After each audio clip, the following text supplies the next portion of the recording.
Three, two, one.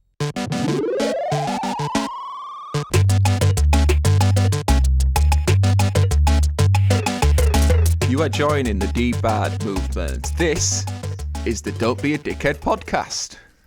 I'm John Gilbert. I'm Ian Thompson. I'm Alex King. And this is episode 13. Welcome along. So we're going to be talking about transport today. Yeah. I mean, that's quite a broad topic, isn't it? What's your favourite form of transport? I mean, I feel a bit bad because we've just been talking about the environment, but I do like flying. I think you can't beat a train journey. Smooth. I like a train journey, yeah. Really? I feel very safe and secure. I like both of those, but I like them when I'm on my way out and not so much when I'm on my way back. And the reason for that is because I like drinking on planes and trains when I'm going somewhere exciting. But on the way back, if I'm drinking on the train on the way back, I'm just a massive dickhead. And I tend not to be drinking on a plane on the way back because I've usually got to drive at the end of it. Also, it's less likely that you'll go out on a plane to a drinking sesh. I know you might have a drinking sesh on holiday, but like on a train, then you might go to another city to go out for the night and then get the last train back. Whereas you're not allowed to go unless you're sort of like Rupert Murdoch's sons or something. You're not about to say like, let's fly out to somewhere for a drinking session, fly back on the last flight home. Yeah. I can't get on a flight without having a drink though. That's just part of the experience, isn't it? You're in the airport, going to Wetherspoons. Yes. Oh God! No, I wouldn't want to go into Wetherspoons, but sometimes it's the only option. To sleep. I'm very good at sleeping in Wetherspoons for anyone who's unaware of what we're talking Although about. we've decided on an earlier episode that Ian and I are now going to boycott Wetherspoons. Yeah. Yeah. Because they went beyond dickheadery. Anyway, you were saying. Yeah. I don't drink. I don't like drinking when I fly. It's not that bothered. I'll sometimes have like a glass of wine with my meal or something, but I'm not a massive fan of drinking on planes particularly. Oh, you sound really pre-plane. sophisticated. Thanks very much. I'm not. See, what Sally and I do is we go to the lounge beforehand and we'll work out the earliest possible time that we can go in there. So if our flight was at 8 a.m, we would make sure we're in the lounge for 5 a.m. I always start off with a red wine. It's tradition. And I always finish with a run across the terminal while they're calling my name. It's tradition. A drunken run across the terminal. Well, no, I don't think we're drunk, but we're definitely happy. I'll tell you when I have actually drunk before a flight, and this was horrific. So I've been working in San Francisco, and on the final night that we were in San Francisco, we decided to go out for a drink, and we went to this little like hole in the wall bar. It had a pool table in the back, no one else in, loads of like neon signs saying Route 66 and things like that. The cubicle door and the toilet was just a curtain on a curtain rail, like a shower curtain, because presumably it had been kicked off so many times that they couldn't be bothered to put it back up again. But it was quite cool. And it was the first place that I found Jack Daniel's Tennessee Honey. It hadn't come out in England at this point. And so I found it and I sat at the bar, and like they do in American films, and the woman just got me out a little shot glass. She poured me a shot and handed it over to me and left the bottle on the bar next to me so I could just keep drinking anyway. I was incredibly hungover, but I'd booked a trip to go to Alcatraz that morning before we flew out. And I'd never been to Alcatraz at this point. And so I thought, I'm not going to cancel my trip. So we were staying in San Jose. So I had to drive to San Francisco, and then on the day, I find it's not very nice drinking or being hungover when you're travelling. So this was then the list of transport that then I had to get, and it was all straight one after another, no let up to go to sleep or anything. Car to San Francisco, boat to Alcatraz, boat back from walk around Alcatraz, boat back from Alcatraz, car back to San Jose, car to airport, train through airport and conveyor belt through airport, bus to plane, plane to Heathrow, train in Heathrow back to the terminal, walk to the taxi all the way back to Hull. I had to apart from sedan and bike, I took pretty much every single kind of transport in like over the space of for 20 hours or something like that, and just feeling horrific the entire time. Were you travelling with all John whilst Candy? hungover.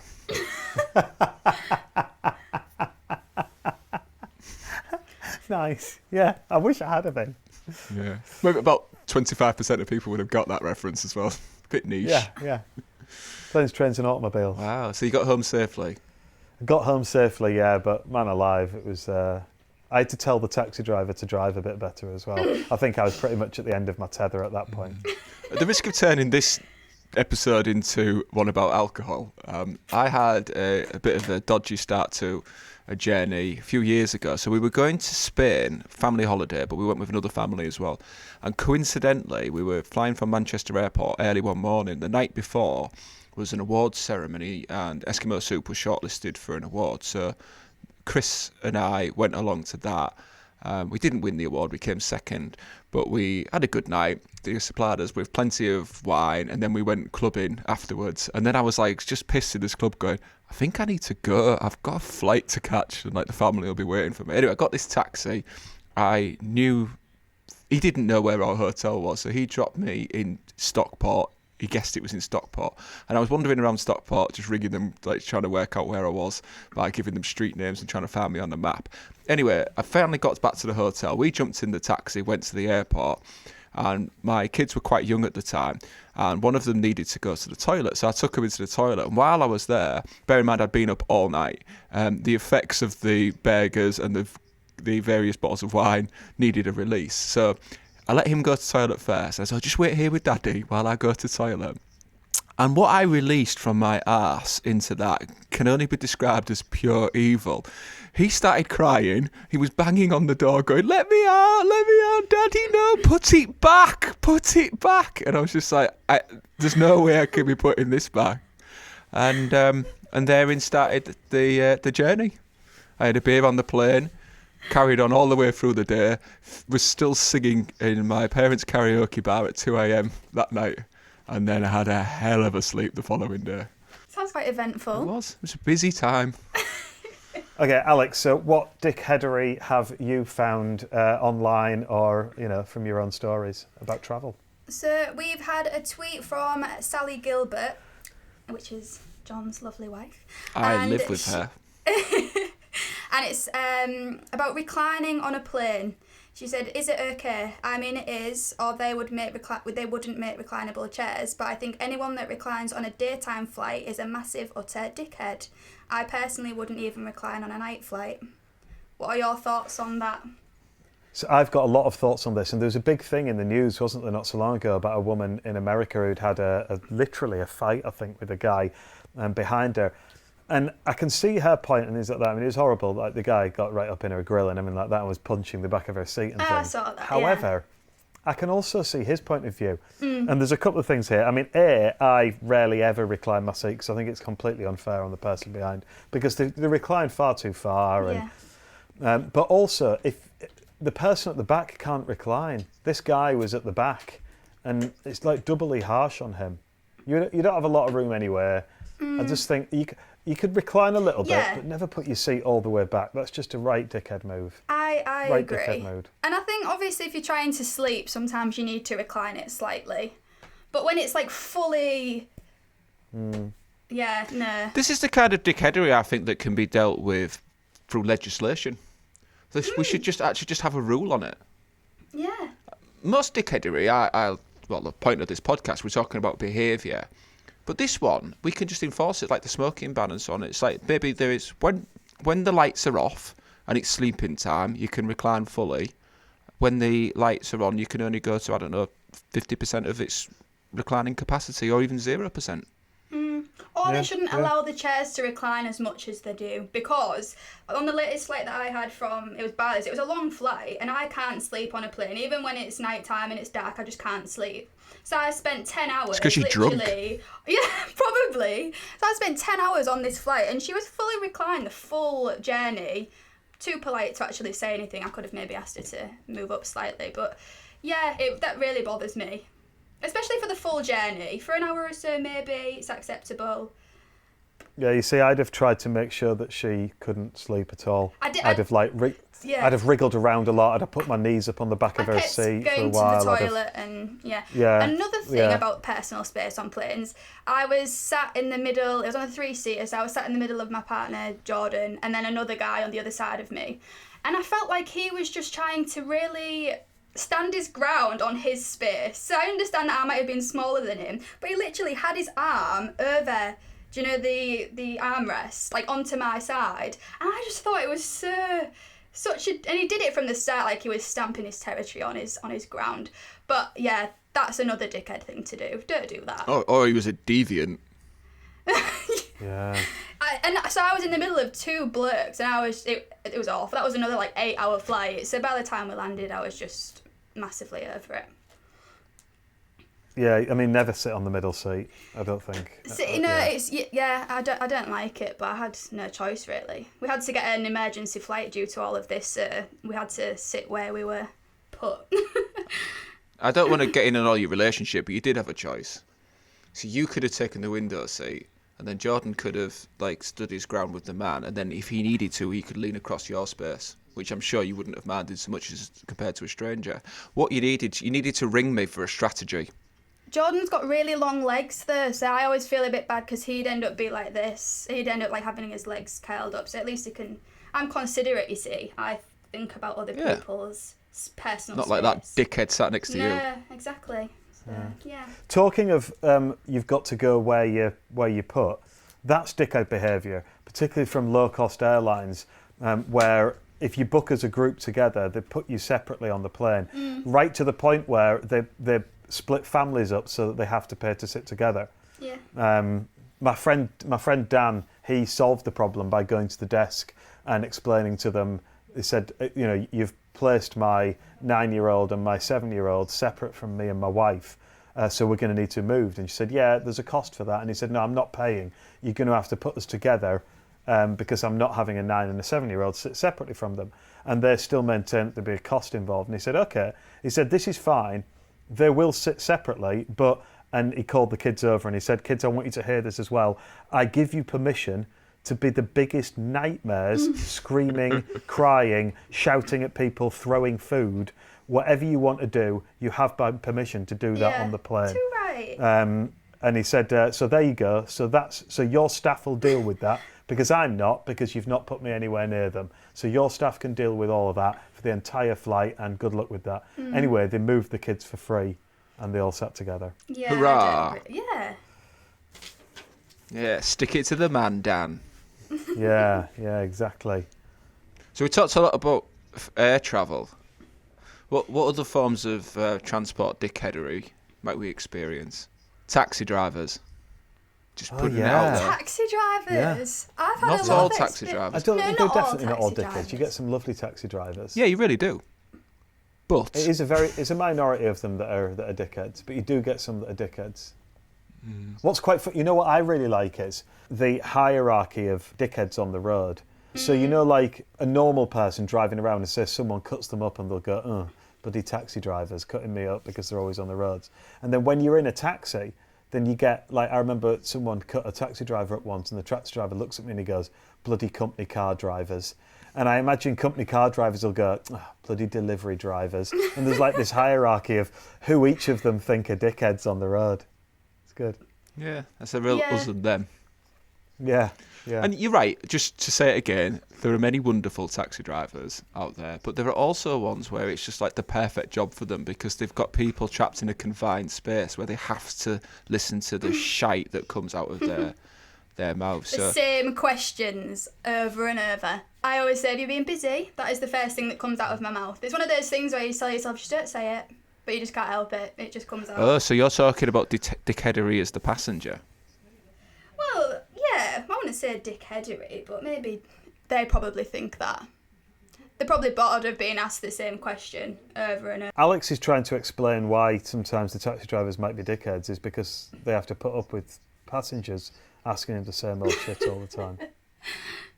But then you don't get hairdressers being as dickheady. Yeah, and Maybe I just have less haircuts than I do taxi rides. Because the taxi driver could be a fantastic ambassador for the Church of DBAD. because Yes. they could be. I mean, they could put this on. You could Yeah. be in a taxi right now listening to this. I hope it's not a long journey. But they could certainly pick on different aspects of behaviour that they see, rather than what I had recently, which was the taxi driver interrupting my family conversation with his conversation, which was, if I won the lottery, I'd buy myself a plot of land. I was like, oh, that'd be nice. So Sally quite innocently said, oh, what would you do with it? He said, I'd shoot all the birds. And that was his story. That was it, beginning, middle, and end. To interrupt what we were talking about, just to tell us about his desire. I did say what kind of birds, specifically magpies, he hates. And then he told us why he hates magpies, which was just really distressing, all to do with bird mutilation. I mean, my kids are not that young, but it still wasn't the most appropriate conversation to be having, particularly when he was interrupting what we were talking about anyway for that purpose. I feel like that's... So I know we're in his car and it's his domain, but come on, mate, don't be a dickhead. When we were in Vegas once, we got in a taxi and gave him the name of the hotel that we were going to and asked him to take us to the hotel. He didn't speak once because he was on the phone to his mate, and he just like leaned back, listened to where we wanted to go, then kept driving and kept talking on his phone, and took us all the way back to the hotel. When we got to the hotel, just tapped on the thing to tell us how much it was. So we gave him the exact amount of money. And when we started getting out the car, at which point he ended his conversation so he could get out the car and yell at us about where was his tip. We explained, you're not getting a tip, you haven't even spoke to us. Like, not saying we want you to speak to us, but like you were just rude, not especially like a good driver or anything like that. You were on your phone the entire time. Like, you can't just expect a tip. Anyway, he chased us then, screaming at us into the hotel. We all ran. I mean, you're not obliged to give a tip. Yeah. It's not like... I don't think you should be. I mean, I think in America, it's a people different- expect you to give tips. Yeah. And I mean, there is the argument that, well, a lot of people are working for less than minimum wage and their tips make it up and things like that. But then I still don't think that gives them the right to be just like really rude and slightly dangerous. No, absolutely not. Absolutely not. I do think that, I mean, I was in New Orleans recently, our taxi to the airport. Guy basically gave us like a history lesson about things. Now, Nice. I wasn't particularly in the mood for it, but it was interesting. He was very friendly and certainly doing his best. But in the back of my would love mind, I that. was thinking, I'm going to have to pay for this at the end of it, aren't I? He's going to be expecting an extra big tip for all of this extra information that he's given us, which he got, and that's fine. Yeah. I mean, I'd have been happy with that, though. I'd loved that. Yeah, but I think you should be given the option. I The think driver so, should, yeah. look, listen, this can go a few ways. I can be rude to you, in which case I know I'm not going to get much of a tip, but I'm going to enjoy it. We can have a moderate conversation for a moderate tip. You can tell me a bit about yourself. Oh, England, and I'll ask you if you've been to Buckingham Palace and all that stuff. Or you can have the full history lesson, but it's going to cost you more. Here is my tariff. Yeah. I had a weird experience with a taxi driver once, and I was on a way home from a night out, and we dropped my brother off, and then before pulling away to carry on the journey to take me home, he just kind of leant across to me. I was in the front. He just leant across to me and just said, "You know there's someone behind you, don't you?" And I went, "No, I'm pretty sure he's just got out." And he went, "Not him, the other one. You know you have a spirit that follows you around everywhere. He's just in the Wow. back now." Now, the spookiest thing about this story is that's about the 5th time somebody's stopped me to say something like that. Really? It does happen quite a lot. Well, we should talk about the time we went ghost hunting that time ghost, on another show. Alex, I like to bring my own spirit to that as well. But yeah, and he practically kidnapped me because he then took me home. But then we had another 10-minute conversation outside my house about spirits and my spirit that follows me around. And I was very drunk, so I was like listening to everything he said with great interest. But that was an unexpected transport experience. That's weird. Yeah. Wow. And I don't know if it's like Interesting, he was expecting a tip from that. It's just like a reading. He didn't get much of one because it's British. So Scaring the life out of you. well, yeah, no, I wasn't frightened. I was quite. I like the idea of somebody following me around. But I mean, I guess if I did have somebody always sitting behind me, would they really be pissed off if I reclined my chair on an aeroplane, even if I felt it was empty at the time? Nice. Anybody got any Nice, good rickshaw experience? Fun on a land train? Helicopter fun? Hot air balloon? Sedan chair? Horse and carriage? Is it I don't think I've ever ridden on any of in these. Southeast Asia? If anybody's been on a tuk-tuk in we go. Southeast Asia, they'll know that it is a death trap. I have. I hated the it. roads in Southeast Asia, they seem to have no set of road safety laws, so it's quite intense. But all of the experiences I had with the tuk-tuk drivers were lovely. They couldn't have been more helpful. But to be fair, I did put my life at risk every time I got into one. I've driven in Thailand before. I hired a car and drove in Thailand once. That was a scary experience because it appears that what the drivers do is they wait until you get to a blind bend and then they overtake you. That's what happens. So whenever anyone overtook me, I generally had to go and drive on the grass at the side of the road for a bit. That was really, and we drove to. We were in Koh Samui. We drove to Big Brother Island. You went there, I think, didn't you, Alex? And on the beach there, I got a massage, which was lovely.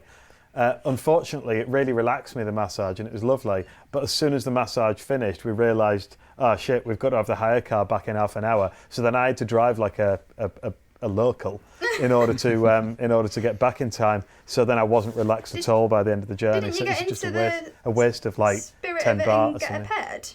There were 4 of us, so I just said, oh, let's hire a car and I'll drive us. Made more sense. So buses.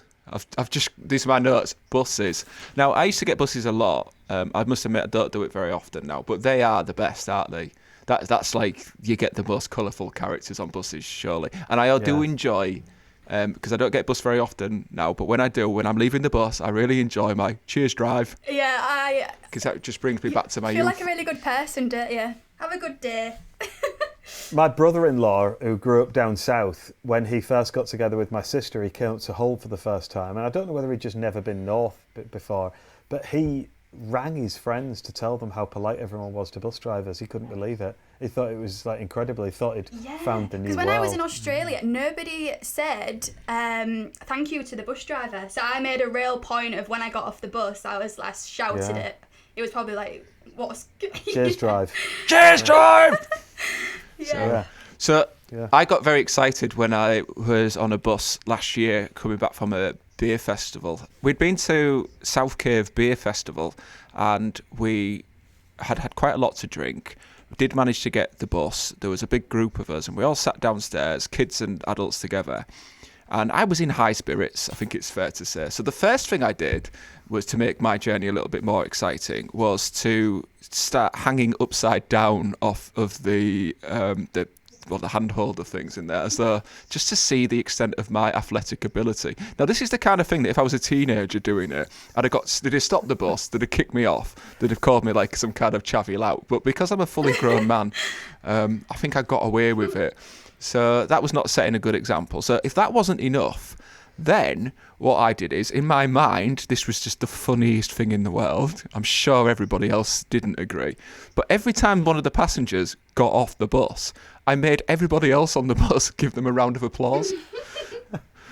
So, Good riding, so good at every riding. single stop, we had just like whoops and cheers and a round of applause for people. I was just going, this person has successfully got off at the correct stop. Let's give them a round of applause. The bus driver must have been sitting there seething. Even my cheers drive at the end of the journey probably didn't make up for it. I was so excited to be on a bus. I think I've seen pictures of that journey as well. Yeah, it's just me straining as I'm hanging upside down on a bus. Do you know what would be worse though? If you are a person that doesn't give up your seat for somebody that needs it more. That really annoys me when I used to take the bus quite a lot. If you see somebody not sort of give up their seat, especially on the priority seating areas, like if you see someone struggling or if just stand, I just don't get it. Dickhead. Well, I think that's another example of many of these dickheaderies, like things like reclining the seat, having respect for other people. It says a lot about you, I think. Whether you say thank you to the bus driver and so, it's those little micro dickheaderies that really say a lot about you and your character, and they're just little things that you can do just to make the world a better place. And the people who take up a seat for their bag Or I was on the New York subway once, and there was a chap who didn't even have he had his seat, but then he just leant across the seat next to it to put his hand on it, so like nobody could come and sit next to him. Unless he was a pioneer for the coronavirus, what was he doing there? So what I did is I got on the one next to it, and I put my hand on it, and gradually did it till our fingers were touching, and then he didn't seem very happy with me at that point. That's another John drunk on public transport story. I've got a photograph of that. I was filming myself doing it as well, just to see how close I could get my hand. Yeah, I need to creeping him out of his spare seat. Yeah, I need to take a long hard look at myself. Nice. So that's it. I think we've fixed transport. We just need to be courteous, sober, choose our taxi drivers carefully. Yeah, we know how to do it. So thank you everybody for listening, and remember, don't be a dickhead.